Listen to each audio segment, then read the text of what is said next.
नमस्कार, सुजस बुलेटिन में आपका स्वागत है। मैं हूं आपके साथ शेखर पारिक। सबसे पहले एक नजर हेडलाइंस पर। Rising Rajasthan global investment summit के सफल आयोजन की तैयारियों में जुटी राज्य सरकार। पहले इन्वेस्टर मीट में हुए कुल 4.5 लाख करोड़ रुपए से अधिक के निवेश के एमओयू। राजस्थान की बेटियों ने पेरिस पैरालंपिक में बढ़ाया देश का मान। मुख्यमंत्री ने अवनी लेखरा और मोना अग्रवाल को दी पदक जीतने पर बधाई। कहा, हमें बेटियों पर है गर्व। बेहतर सड़कों से मजबूत होगी ग्रामीण अर्थव्यवस्था। उप मुख्यमंत्री दिया कुमारी ने 150 करोड़ रुपए लागत की 408 किलोमीटर लंबी ग्रामीण सड़कों को दी मंजूरी। Rising Rajasthan global investment summit 2024 का आयोजन 9, 10 और 11 दिसंबर को राजधानी जयपुर में होगा। राज्य सरकार इसके सफल आयोजन की तैयारियों में पुरजोर तरीके से जुटी हुई है। समिट का आयोजन उद्योग एवं वाणिज्य विभाग, बीआईपी और रीको के सहयोग से किया जा रहा है। इस 3 दिवसीय मेगा समिट का मकसद देश विदेश की बड़ी छोटी कंपनियों, अंतर्राष्ट्रीय संस्थाओं और निवेशकों को राज्य में आकर बेहतर काम करने के लिए आकर्षित करना और प्रदेश में विभिन्न स्तर के उद्योग धंधे लगाने में मदद करना और सुविधाएं मुहैया करवाना है। इस ग्लोबल समिट के दौरान विभिन्न क्षेत्रों पर विशेष सत्रों का आयोजन होगा। आयोजन को लेकर पहली इन्वेस्टर मीट का कल मुंबई में आयोजन हुआ। मुख्यमंत्री श्री भजनलाल शर्मा, उद्योग मंत्री कर्नल राज्यवर्धन राठौड़ और मुख्य सचिव श्री सुधांश पंत सहित अन्य अधिकारी इस दौरान मौजूद रहे। मुख्यमंत्री ने कहा कि समिट के पहले इन्वेस्टर मीट में ही हमने राज्य में 4.5 लाख करोड़ रुपए से अधिक के निवेश के लिए एमओयू पर हस्ताक्षर किए हैं।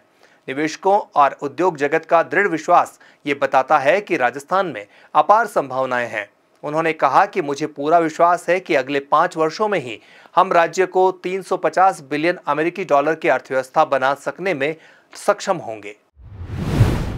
मुंबई में इन्वेस्टर मीट के बाद मुख्यमंत्री श्री भजनलाल शर्मा ने देश के सबसे बड़े उद्योगपतियों से मुलाकात की और उन्हें राजस्थान में निवेश करने के लिए आमंत्रित किया।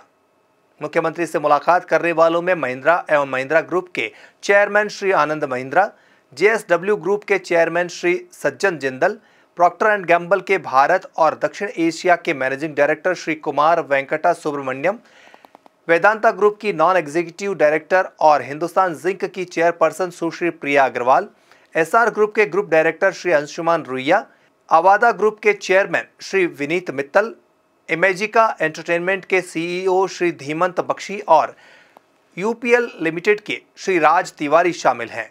मुख्यमंत्री ने आज अपने सोशल मीडिया पोस्ट में लिखा, हमारा संकल्प देश का अग्रणी निवेश गंतव्य बने आपनो राजस्थान।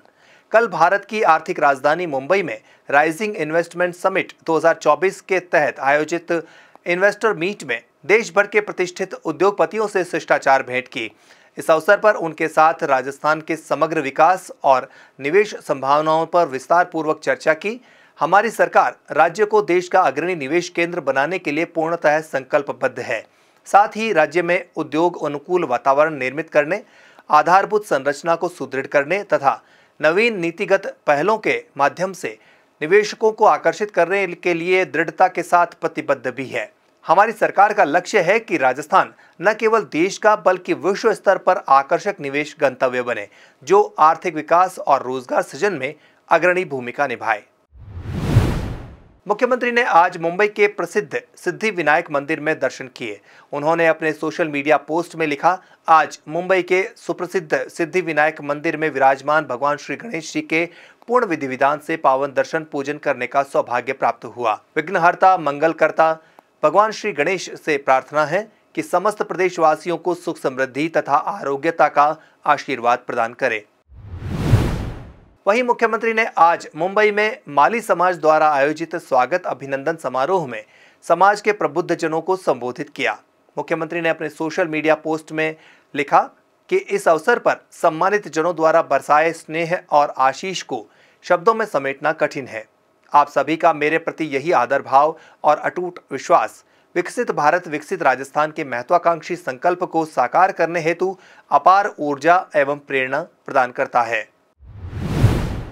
मुख्यमंत्री श्री भजनलाल शर्मा ने पेरिस पैरालंपिक में स्वर्ण पदक जीतने पर अवनी लेखरा और कांस्य पदक जीतने पर मोना अग्रवाल को बधाई दी है। प्रदेश की दोनों बेटियों ने R2 महिला 10 metre air rifle SH-1 shooting स्पर्धा में पदक जीता है। मुख्यमंत्री ने कहा कि राजस्थान की बेटियों ने पेरिस पैरालंपिक में पदक जीतकर प्रदेश और देश का मान बढ़ाया है। हमें इन बेटियों पर गर्व है। उनकी इस उपलब्धि से प्रदेश के युवाओं को खेलों में अपनी प्रतिभा दिखाने की प्रेरणा मिलेगी। उन्होंने कहा कि हमारी सरकार प्रदेश की खेल प्रतिभाओं को तलाशने और तराशने के लिए हर संभव प्रयास कर रही है। वहीं मुख्यमंत्री ने पेरिस पैरालंपिक में शूटिंग में मनीष नरवाल को रजत पदक और महिला धावक प्रीति पाल को कांस्य पदक जीतने पर भी बधाई दी है। उन्होंने कहा कि प्रधानमंत्री श्री नरेंद्र मोदी के मार्गदर्शन में भारत खेलों के क्षेत्र में प्रगति के पथ पर बढ़ रहा है। भारतीय खिलाड़ी विश्व पटल पर नित्य नई उपलब्धि हासिल कर रहे हैं। उप मुख्यमंत्री एवं सार्वजनिक निर्माण विभाग मंत्री दिया कुमारी ने प्रदेश में लगभग 150 करोड़ रुपए की लागत की 408 किलोमीटर ग्रामीण सड़कों को मंजूरी प्रदान की है। उप मुख्यमंत्री ने बताया कि बजट घोषणा 2024-25 की क्रियान्विति में ये स्वीकृति जारी की गई है। उन्होंने कहा कि ग्रामीण क्षेत्रों में सड़क नेटवर्क मजबूत होने से ग्रामीण अर्थव्यवस्था को मजबूती मिलेगी। गांवों की शहरों से बेहतर कनेक्टिविटी होने से किसान अपने उत्पाद बड़े बाजारों में बेच सकेंगे, जिससे उन्हें बेहतर दाम मिलेंगे। इसके साथ ही वे सरकार की लोक कल्याणकारी सेवाओं को बेहतर तरीके से लाभ उठा पाएंगे। इसके साथ ही विभिन्न जिलों में 7 अलग अलग कार्यों की DPR तैयार करने के लिए भी राशि स्वीकृत की गई है। हॉकी के जादूगर मेजर ध्यानचंद की 119वीं जयंती के उपलक्ष्य में शुक्रवार को शासन सचिवालय परिसर में खेल गतिविधियों का आयोजन किया गया। कार्मिक विभाग के तत्वावधान में इन खेल गतिविधियों के अंतर्गत कबड्डी, रुमाल झपट्टा और रस्साकशी की प्रतियोगिताओं का आयोजन किया गया। खेल प्रतियोगिता रुमाल झपट्टा में बाल गंगाधर तिलक महिला टीम, रस्साकशी में लाला लाजपत राय पुरुष टीम और रानी लक्ष्मीबाई महिला टीम तथा कबड्डी में भगत सिंह पुरुष टीम को विजेता घोषित किया गया। सभी टीमों द्वारा बेहतरीन खेल का प्रदर्शन किया गया। इस अवसर पर राजस्थान सचिवालय अधिकारी सेवा संघ के पदाधिकारियों ने पौधारोपण भी किया। और अब देखिए प्रदेश का मौसम का अपडेट। राज्य में 1 सितंबर यानी कल से बारिश की गतिविधियों में बढ़ोतरी की संभावना है। आज 31 अगस्त को दक्षिणी उड़ीसा और आंध्र प्रदेश से लगने वाले बंगाल की खाड़ी में एक डिप्रेशन सिस्टम बना हुआ है।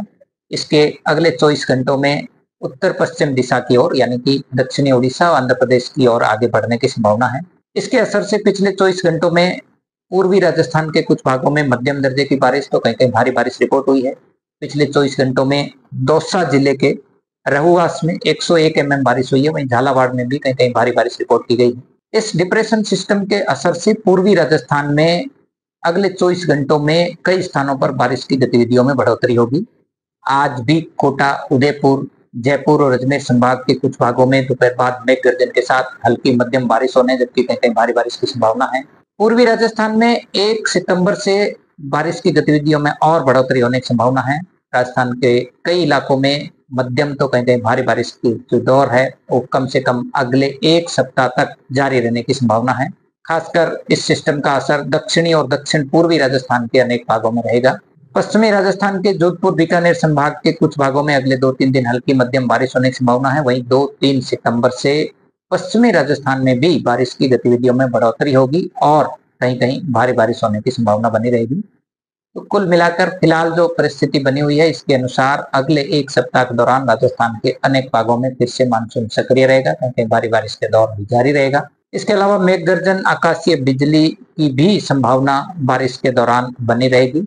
बात करें यदि इस मानसून सीजन में बारिश की तो अब तक इस सीजन में 1 जून से आज तक 557 mm बारिश रिकॉर्ड हुई है, जो कि सामान्य से 50% ज्यादा है। यानी इस सीजन में अब तक औसत से 1.5 गुना बारिश जो है वो दर्ज हो चुकी है। केवल अगस्त के महीने की बात करें तो इस सीजन में अगस्त के माह में 345 mm बारिश रिकॉर्ड हुई है, जो कि सामान्य से 121% ज्यादा यानी 2 गुना से ज्यादा बारिश अगस्त के महीने में पूरे राजस्थान में रिकॉर्ड हुई है।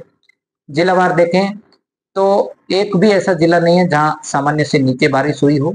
दक्षिणी राजस्थान के जिलों में सामान्य बारिश है, जबकि बाकी अधिकांश जिलों में अबव नॉर्मल या एक्सेस रेनफॉल रिकॉर्ड की गई। बुलेटिन में आज इतना ही। कल फिर होगी आपसे मुलाकात। तब तक के लिए नमस्कार।